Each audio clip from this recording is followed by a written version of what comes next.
बेहतर व अच्छी संस्था वही होती है जो समाज व देश के लिए कुछ बेहतर करे।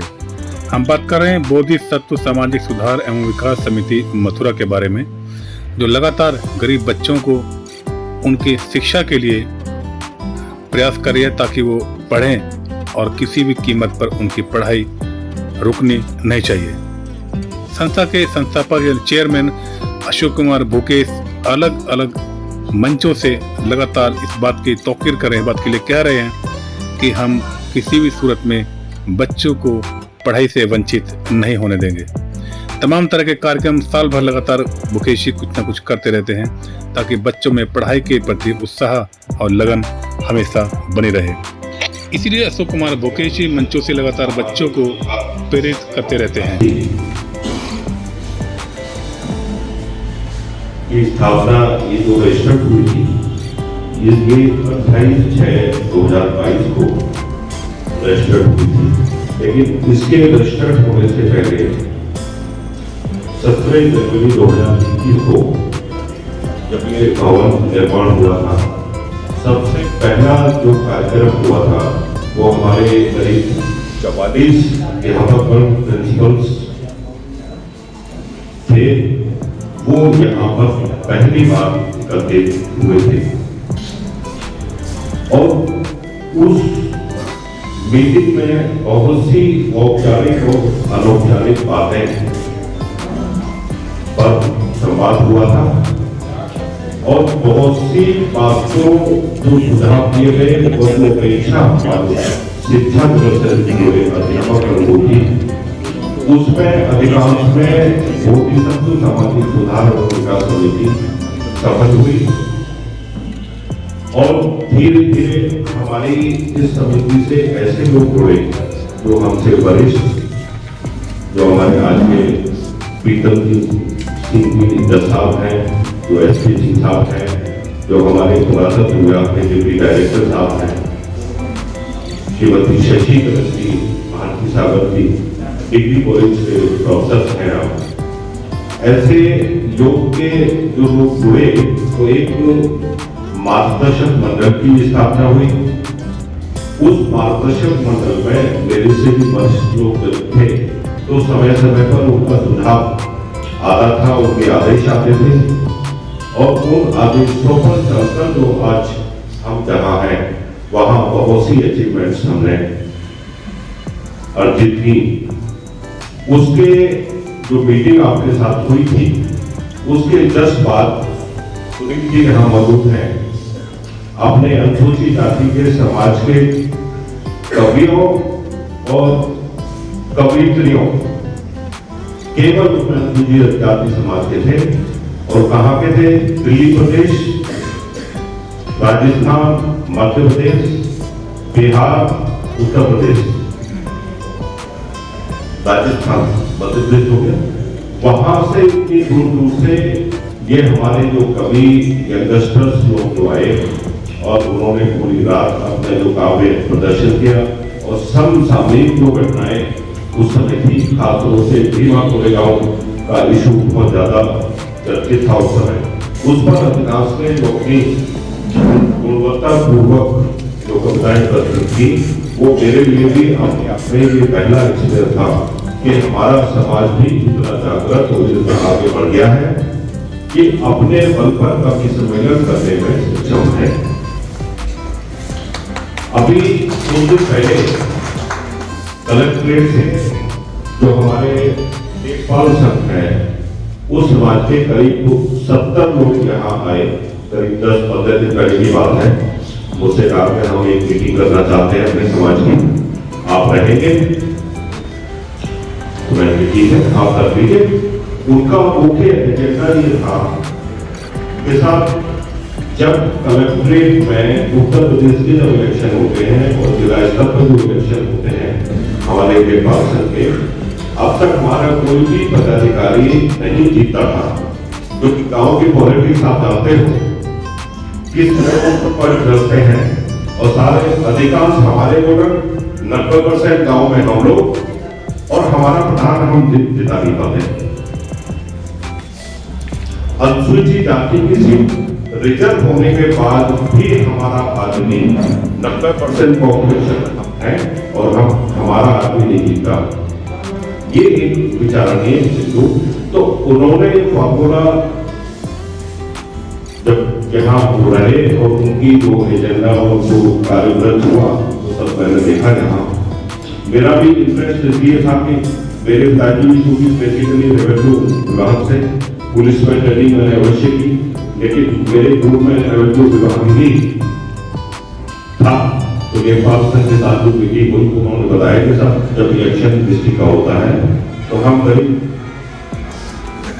150 से लेकर अधिक लेखपाल हैं, हम सारे एक जगह होकर अपने प्रत्याशी को जिताने के लिए लोगों से बातचीत करते हैं और एक ही जगह सबके वोट पड़ते हैं। तो लिहाजा पिछले 5 साल से हम जिस चीज पर बातचीत करते हैं वो हमारा 100% हमारा प्रत्याशी जीता है। ये लोकतंत्र की बहुत बड़ी एक ताकत है और एक ऐसा मौका है कि अगर ये हर विभाग में, हर क्षेत्र में, विशेष रूप से हमारे अध्यापक इसमें एकजुट होकर करें, क्योंकि सबसे बड़ी बहुत ज्यादा जो संख्या है वो हमारे लोगों की है। तो इस चीज में लोकतंत्र में हम वास्तव में लोकतांत्रिक जो संस्थाएं हैं उसमें हम जीत सकते हैं।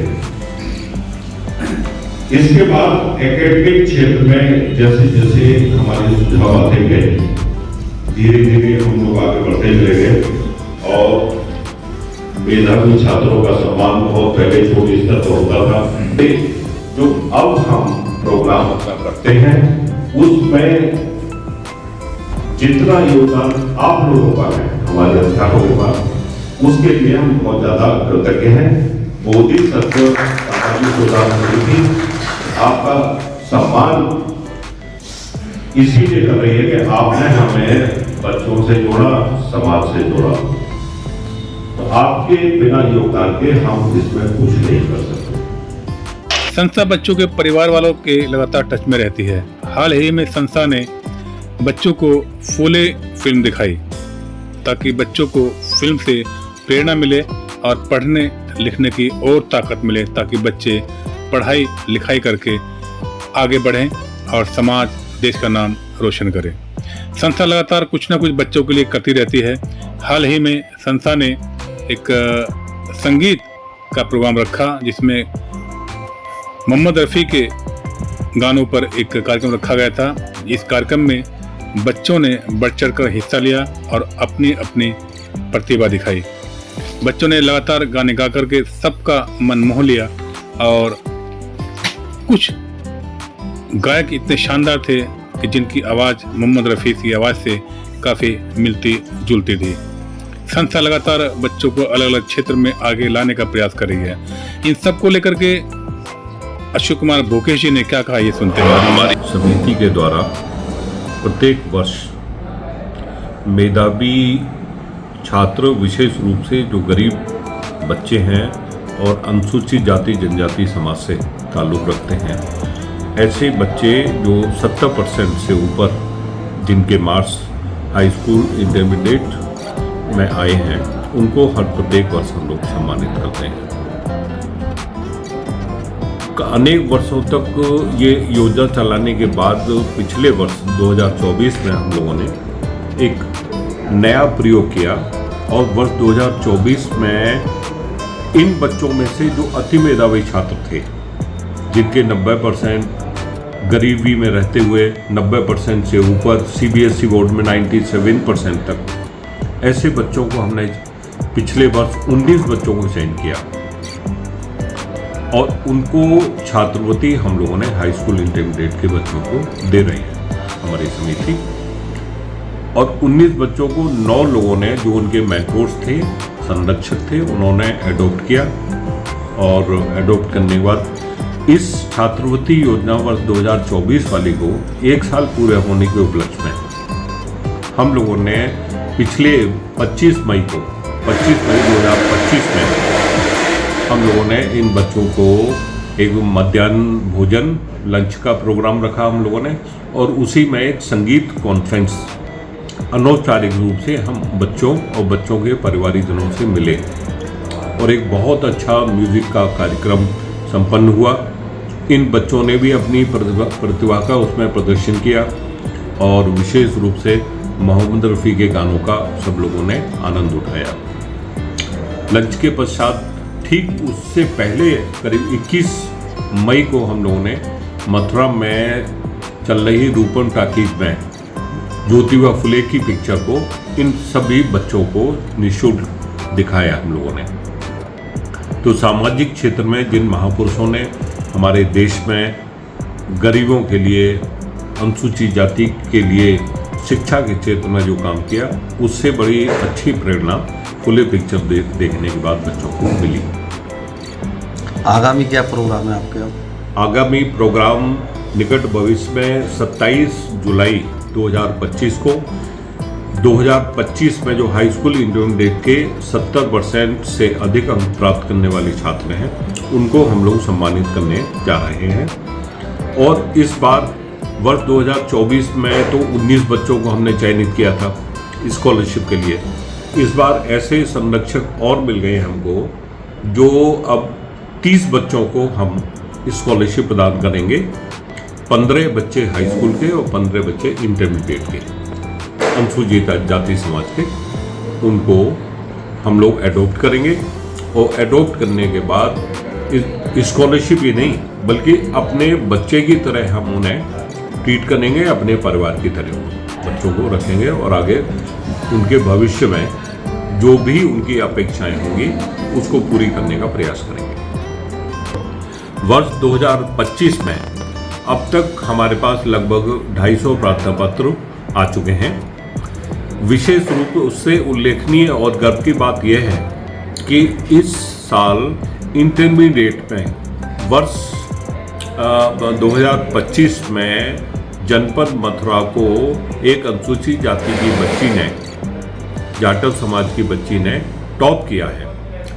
इंटरमीडिएट यूपी बोर्ड में 92% के साथ, यद्यपि उससे अधिक 97% तक के बच्चे इंटरमीडिएट में हैं हमारे पास, लेकिन उत्तर प्रदेश यूपी बोर्ड में 92% लाकर जनपद मथुरा को टॉप करने का गौरव इस बच्ची को जो प्राप्त है, उसने हमारे समाज को बहुत ज़्यादा गौरवान्वित किया है। उस बच्ची को विशेष रूप से हम लोग सम्मानित करेंगे। वर्ष 2024 में पहली बार हम लोगों ने संत शिरोमणि रविदास सामाजिक अलंकरण पुरस्कार की परिकल्पना की थी और पिछले वर्ष 3 लोग ऐसे पात्र, प्रार्थना पत्र तो बहुत करीब 20 से ऊपर आए थे, लेकिन उनमें 3 ऐसे योग्य हमें अभ्यर्थी मिले जिन्होंने पिछले गत 5 वर्षों में सामाजिक क्षेत्र में अनुसूचित जाति के दायरे में बहुत अच्छे काम किए, जिससे जनता के साथ साथ इन बच्चों को भी प्रेरणा मिली, हमारे मेधावी छात्रों को। तो ऐसे बच्चों, ऐसे लोगों को हम लोगों ने 5100 प्रत्येक एक सम्मान धनराशि देकर उनको जो है सम्मानित किया। और इस वर्ष भी संत शिरोमणि रविदास अलंकरण पुरस्कार हम लोग देने जा रहे हैं और उसकी शीघ्र ही हम लोग जो है उसी फंक्शन में 27 जुलाई को ऐसे महानुभावों को भी पुरस्कृत करेंगे। सामाजिक कार्यकर्ता को नापने का आपका क्या वो रहता है दायरा? दायरा ये कि जब भी समाज में कोई विपत्ति की स्थिति आती है, उन्होंने किस प्रकार अपनी प्रतिक्रिया प्रदर्शित की, चाहे जनपद कलेक्ट्रेट में जाकर ज्ञापन दिया हो, कैंडल मार्च निकाली हो, घटना स्थल पर तुरंत पहुँचे हो, पीड़ित व्यक्ति की उन्होंने सहायता की हो, कानूनी सहायता के रूप में थाने से लेकर कचहरी तक उनकी यथासंभव मदद की हो। तो सबसे बड़ी चीज़ तो कि समाज की समस्याओं के प्रति संवेदनशील होना, केवल फौजदारी केसेस ही नहीं बल्कि सामाजिक स्तर कैसे बेहतर हो, आर्थिक स्थिति अपने समाज की कैसे बेहतर हो, उसके प्रति जिन लोगों ने सोच रखी और समाज को जागृत करने का प्रयास किया, अपना पूरा जीवन आप लगा रहे हो समाज के लिए, और समाज में जहाँ कहीं खुशी की लहर होती है वहाँ भी आप सम्मिलित होते हो, और जहाँ कहीं दुख होता है वहाँ भी आप जा रहे हो।